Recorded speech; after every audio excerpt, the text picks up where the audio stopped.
February 13th, evening reading, Leviticus 14. Cleansing from defiling skin diseases, Leviticus 14. The Lord said to Moses, "These are the regulations for any diseased person at the time of their ceremonial cleansing, when they are brought to the priest.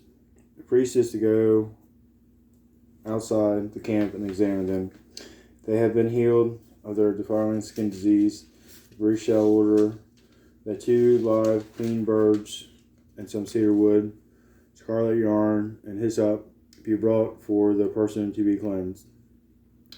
Then the priest shall order that one of the birds be killed over the fresh water in a clay pot. He is then to take the live bird and dip it, together with the cedar wood and the scarlet yarn and the hyssop, into the blood of the bird that was killed over the fresh water. 7 times he shall sprinkle the one to be cleansed of the defiling disease, and then pronounce him clean. After that, he is to release the live bird in the open fields. The person is to be cleansed and must wash their clothes, shave off all their hair, and bathe with water. Then they will be ceremonially clean. After this, they must come into the camp, but they must stay outside their tent for 7 days. On the 7th day, they must shave off all their hair. They must shave their head, their beard, their eyebrows, and the rest of their hair. They must wash their clothes and bathe themselves in water, and they will be clean. On the 8th day, they must bring 2 male lambs and 1 ewe lamb, a year old, each without defect, along with 3/10 of an ephah of the finest flour mixed with olive oil for the grain offering, and 1 log of oil. The priest who pronounces them clean shall present both the one to be cleansed and their offerings before the Lord at the entrance to the tent of meeting. Then the priest is to take one of the male lambs and offer it as a guilt offering, along with the log of oil, and shall wave them before the Lord as a wave offering. He is to slaughter the lamb in the sanctuary area where the sin offering and the burnt offering are slaughtered. Like the sin offering and the guilt offering belongs to the priest, it is most holy. The priest is to take some of the blood of the guilt offering and put it on the lobe of the right ear and on the one to be cleansed, on the thumb of their right hand, and on the big toe of the right foot. The priest shall then take some of the log of oil, pour it in the palm of his own left hand, dip his right forefinger into the oil in his palm, and with his finger sprinkle some of it before the Lord 7 times. The priest is to put some of the oil remaining in his palm on the lobe of the right ear of the one to be cleansed, on the thumb of the right hand, and on the big toe of the right foot, on top of the blood of the guilt offering.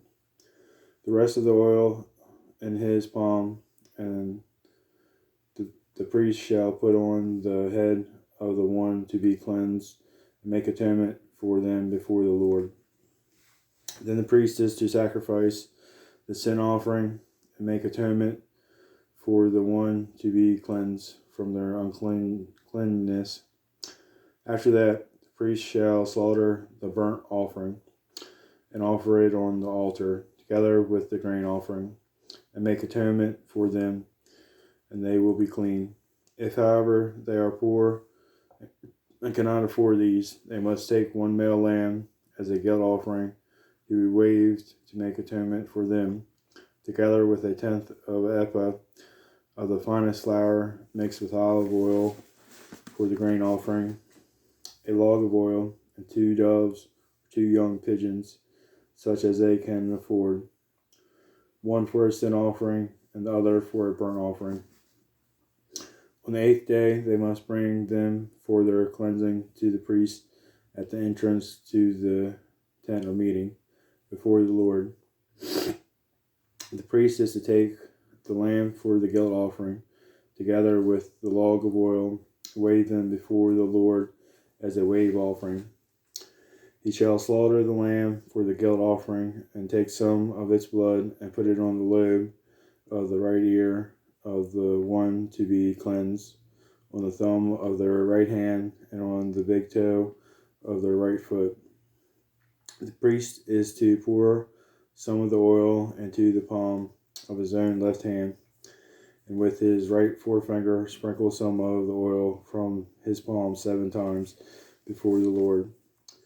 Some of the oil in his palm he is to put on the same places he put the blood of the guilt offering, on the lobe of the right ear of the one to be cleansed, on the thumb of their right hand, and on the big toe of their right foot. The rest of the oil in his palm the priest shall put on the head of the one to be cleansed, to make atonement for them before the Lord.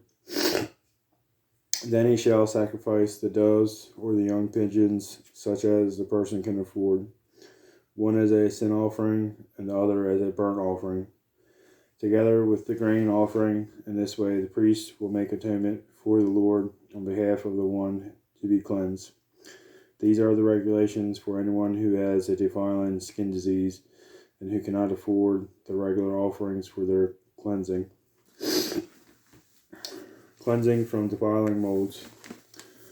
The Lord said to Moses and Aaron, when you enter the land of Canaan, which I am giving you as your possession, and I put a spreading mold in a house in that land, the owner of that house must go and tell the priest, I have seen something that looks like a defiling mold in my house. The priest is to order the house to be emptied before he goes in to examine the mold, so that nothing in the house will be pronounced unclean.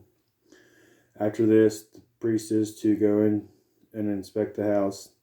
He is to examine the mold on the walls, and if it has greenish or reddish depressions that appear to be deeper than the surface of the wall, the priest shall go out the doorway of the house and close it up for 7 days. On the 7th day, the priest shall return to inspect the house. If the mold has spread on the walls, he is to order that the contaminated stones be torn out and thrown into an unclean place outside the town. He must have all the inside walls of the house scraped, and the material that is scraped off dumped into an unclean place outside the town. Then they are to take other stones to replace these, and take new clay and plaster the house. If the defiling mold reappears in the house after the stones have been torn out and the house scraped and plastered, the priest is to go and examine it, and if the mold has spread in the house, it is a persistent defiling mold. The house is unclean. It must be torn down, its stones, timbers, and all the plaster, and taken out of the town to an unclean place.